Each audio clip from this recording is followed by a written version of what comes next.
গ্রাম পঞ্চায়েতের বোর্ড গঠন করলো কে? ঠাকুরপাড়া গ্রাম পঞ্চায়েতের বোর্ড গঠনে জিতলো কে? হাইকোর্টের নির্দেশ, বুধবার কড়া নিরাপত্তায় বোর্ড গঠন হলো সাগরপাড়া গ্রাম পঞ্চায়েতে। পুনরায় প্রধান হলেন তৃণমূলের বৈশাখী সরকার। সূত্রের খবর, তৃণমূল 16 এবং বিজেপি 14টি ভোট পায় এবং পুনরায় বৈশাখী সরকার প্রধান নির্বাচিত হয়। এই নিয়ে তৃণমূল কর্মীরা উল্লাসে মেতে উঠেছে। অপরদিকে বিজেপি মেম্বাররা দাবি করছেন তাদের মধ্যে 3 জন মেম্বার টাকার বিনিময়ে তৃণমূলকে সমর্থন করছেন।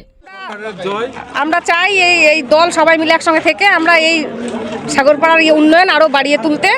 আর এই জয় আমাদের সবার জয়, শুধু আমার নয়, সব আমার তৃণমূল পুরো পার্টির পক্ষ থেকে সবার জয়। বিগত দিনে আপনি প্রধান ছিলেন, সেই প্রধানকে বোর্ড গঠনকে কিন্তু অবৈধ করার পরে আবার নতুনভাবে কিন্তু বোর্ড গঠন হলো। আজকে আপনি জয় হলেন, কি বলবেন এই বিষয়ে?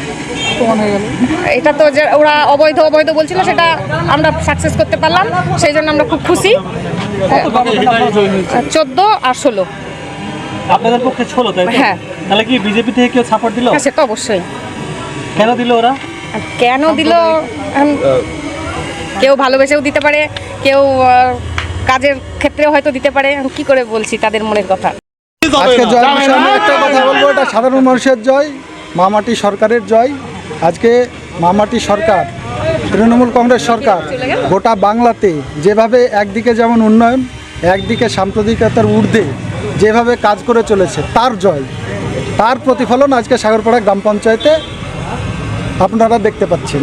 আজকের এই ভোট গঠনে কিন্তু কোনো রকম বিশৃঙ্খলা বা বলুন কোনো রকম কি অশান্তিকর ঘটনা? না, কোনো রকম অপ্রীতিকর কোনো ঘটনা না, একদম প্রশাসনিক কড়া পাহারার মধ্যে দিয়ে আজকে বিডিও সাহেব নিজেই ছিলেন প্রিজাইডিং অফিসার হিসেবে।